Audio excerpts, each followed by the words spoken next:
Hey everyone, and welcome back for another deep dive with us. This time we're tackling a topic that I think will really resonate with all of you out there, especially with the stuff you sent us. We're going to be diving into a podcast episode all about resilient entrepreneurs. This was called The Game-Winning Strategies of Resilient Entrepreneurs. Yeah, and I think this is something that's, absolutely crucial when it comes to building a successful business. Because, everybody talks about the hustle and the grind, but what really separates those who make it from those who don't is that ability to bounce back from setbacks, to learn from those failures, and to just keep going.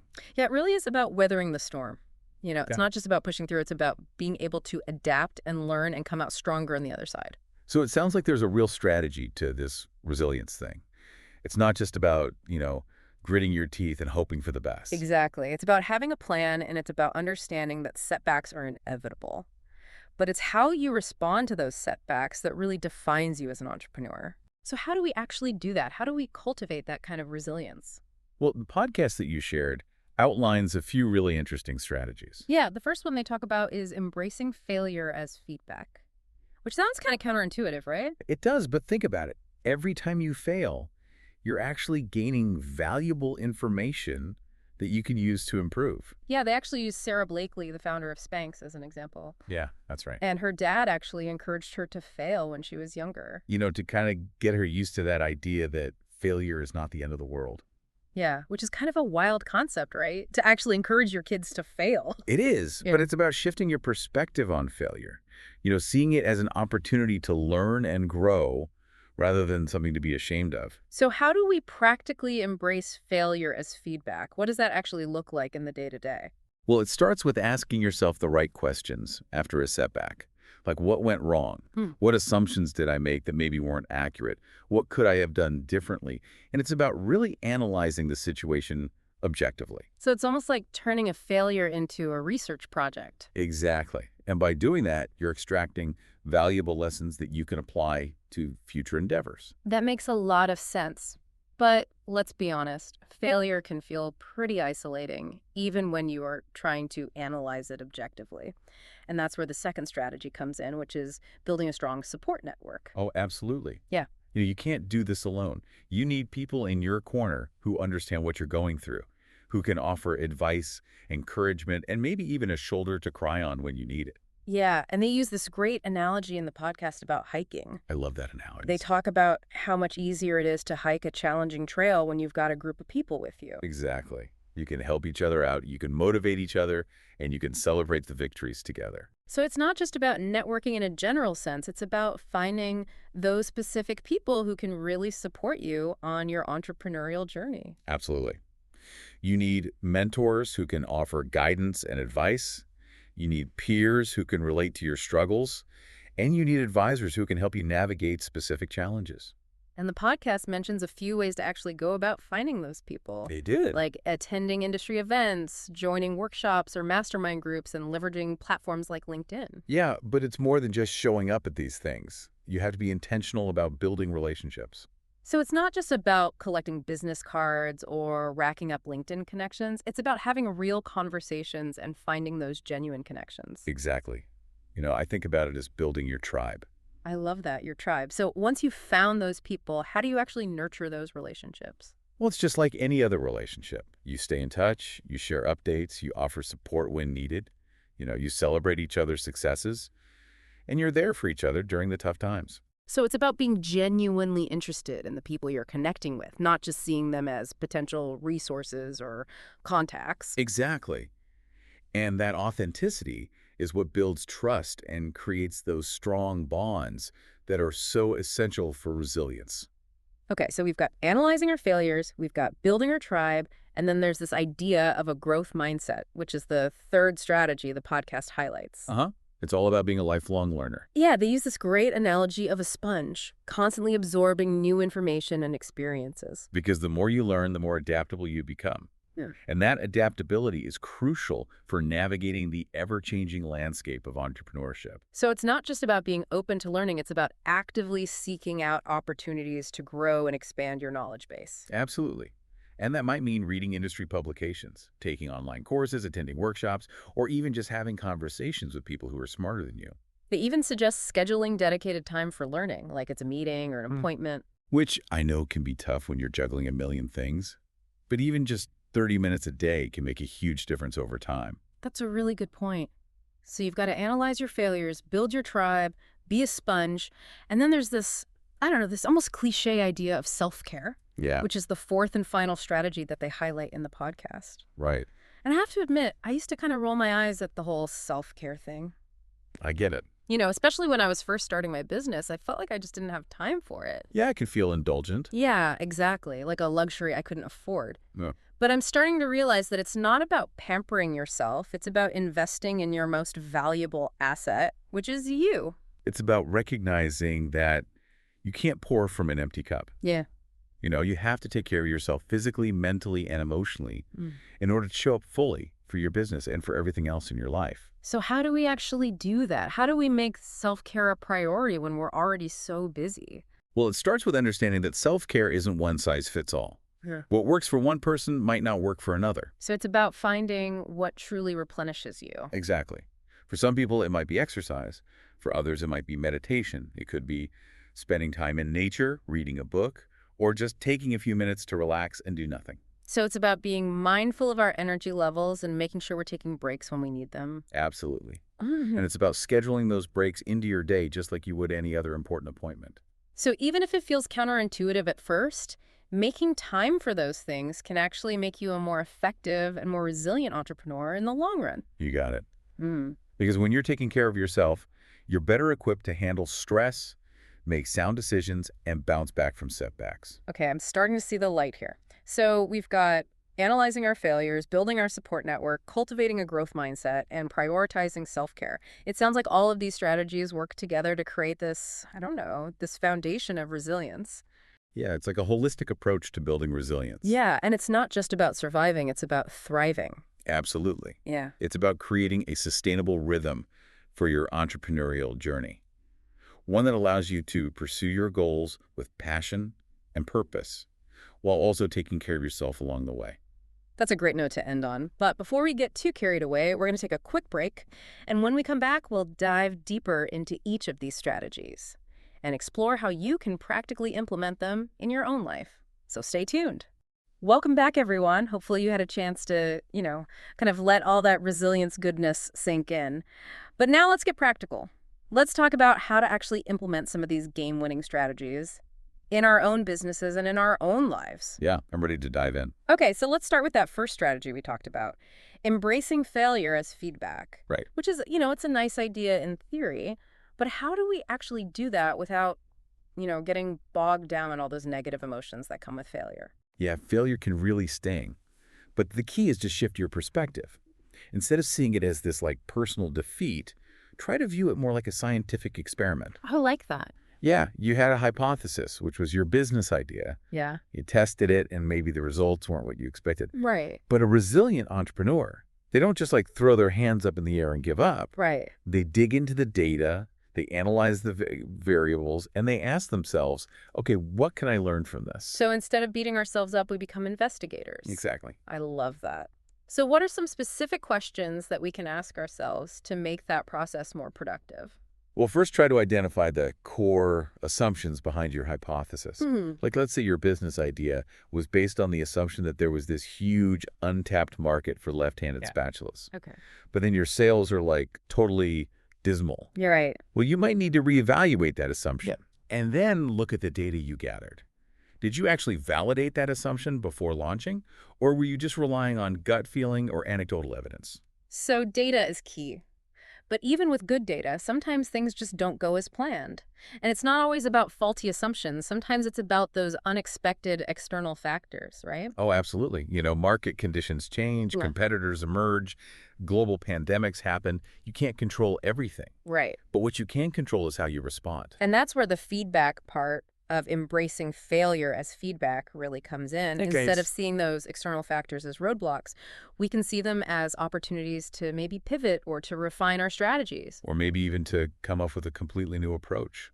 So resilience isn't about avoiding failure altogether. It's about having the agility to navigate all those inevitable bumps in the road. Exactly. And to see those bumps not as the end of the road, but as a detour that might actually lead you to a more interesting destination. I love that. Yeah. And remember, you don't have to figure it all out on your own.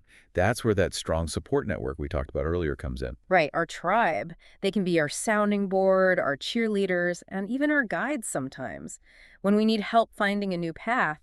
But let's be honest, building a network can feel really intimidating, especially if you're an introvert or if you're just starting out. So any tips on how to actually go about building those meaningful connections?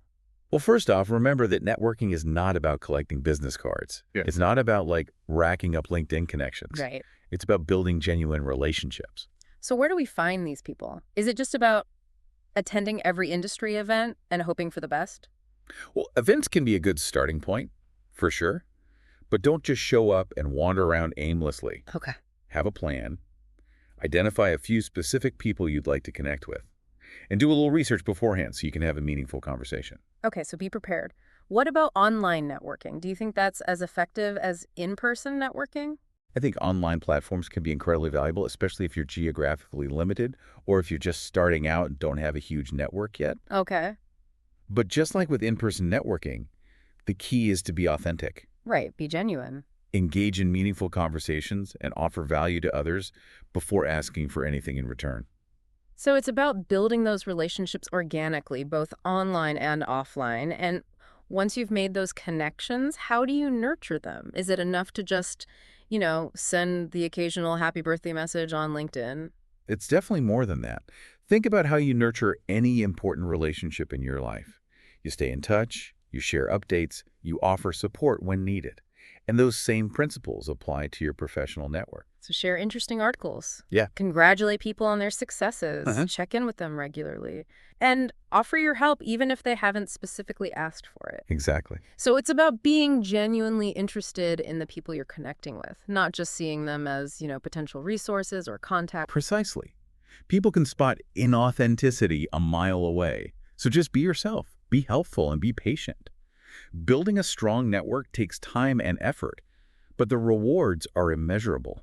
And this network becomes a crucial part of your resilience toolkit. It does. Because these are the people who are there to catch you when you fall, to offer advice when you're lost, to celebrate your wins, and to just remind you why you started this crazy entrepreneurial journey in the first place. Exactly. They're your tribe, your support system, your cheering section.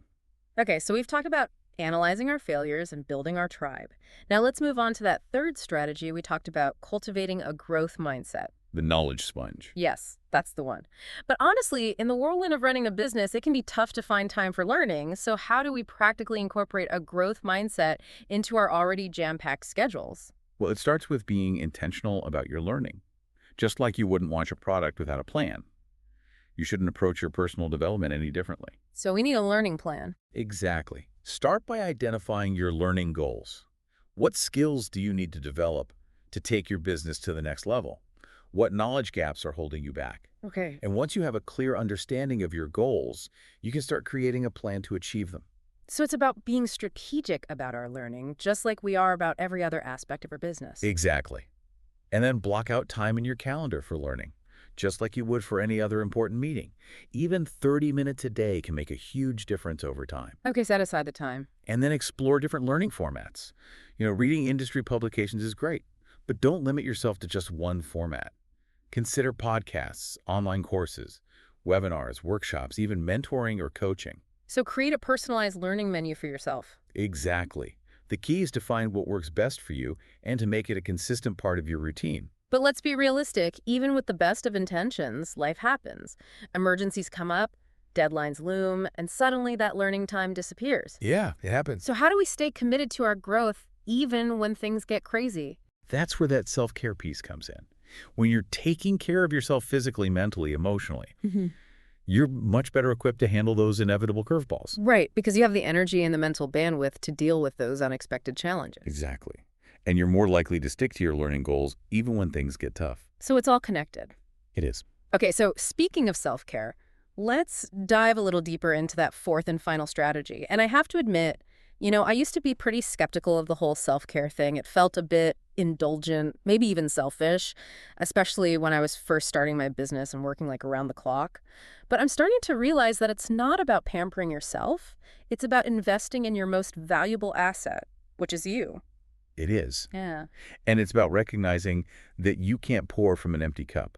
You have to take care of yourself in order to take care of your business. So how do we actually incorporate self-care into our lives in a way that feels sustainable and not just like another item on our already overflowing to-do list? Well, it starts with recognizing that self-care is not one size fits all. What works for one person might not work for another. Okay. So the key is to experiment and find what truly replenishes you. For some people, it might be daily meditation or yoga.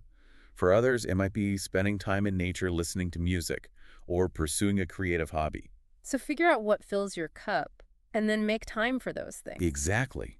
Even if it means saying no to other commitments or delegating tasks. So it's about prioritizing our well-being. It is, both for your own sake and for the sake of your business.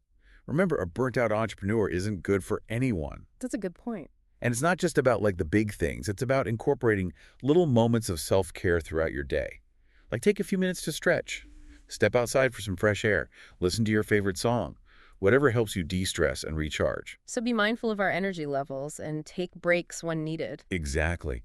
You're not a machine. You need time to rest and recharge in order to be your best, both personally and professionally. So it sounds like self-care is really the foundation of all the other strategies, because if you're not taking care of yourself, you're not going to be able to effectively analyze your failures, nurture your network, or stay committed to your growth. You got it. It's all interconnected. Okay, I'm really starting to see the big picture here. It's not just about pushing through, it's about creating a sustainable rhythm for your entrepreneurial journey. Exactly. A rhythm that allows you to pursue your goals with passion and purpose while also taking care of yourself along the way. So before we move on, any final thoughts on self-care? Well, just remember that self-care isn't selfish. It's actually the opposite. It's about taking care of yourself so you can show up as your best self for your business, for your team, for your family, and for everyone else in your life. It really is. It's like we've been given all the ingredients for this amazing resilience recipe. And now it's up to each of us to figure out the right portions and the right combinations to create something that really works for our own unique businesses and situations. It is a little bit like that, isn't it? It is. So what are your final thoughts on all of this? I think what's really striking me is how interconnected all of these strategies actually are. Yeah. It's not about just picking one and hoping for the best. It's about weaving them all together. Yeah. It's like creating this tapestry of resilience. Exactly. And each thread supports and strengthens the others. Yeah. When you're analyzing your failures, your support network can offer a fresh perspective. When you're feeling burnt out, prioritizing self-care gives you the energy to tackle new challenges. And that growth mindset keeps you open to learning and adapting no matter what comes your way. It all works together. It does. So it sounds like resilience isn't something you're born with. It's something you develop over time. It's a skill. It is. Yeah. And like any skill, it takes practice. The more you intentionally incorporate these strategies into your life, the stronger you become. Exactly. And the better equipped you'll be to handle whatever challenges come your way. So it's not about being invincible. It's about being prepared and about having the tools and the mindset to navigate the ups and downs of entrepreneurship. And to remember that you're not alone. You've got your tribe, your support network, and you've got us here at the Deep Dive. Always here to offer encouragement and support and to dive into any resources that you send our way. We love getting those. We do. So as we wrap up this deep dive into the world of resilient entrepreneurs, we want to leave you with this one final thought. Resilience isn't about avoiding failure. It's about embracing the messy, unpredictable nature of entrepreneurship and having the tools and the mindset to navigate those twists and turns with grace and determination. You've got this. You do. Believe in yourself, believe in your vision, and keep building that tapestry of resilience, one thread at a time. One thread at a time. Until next time, keep diving deep.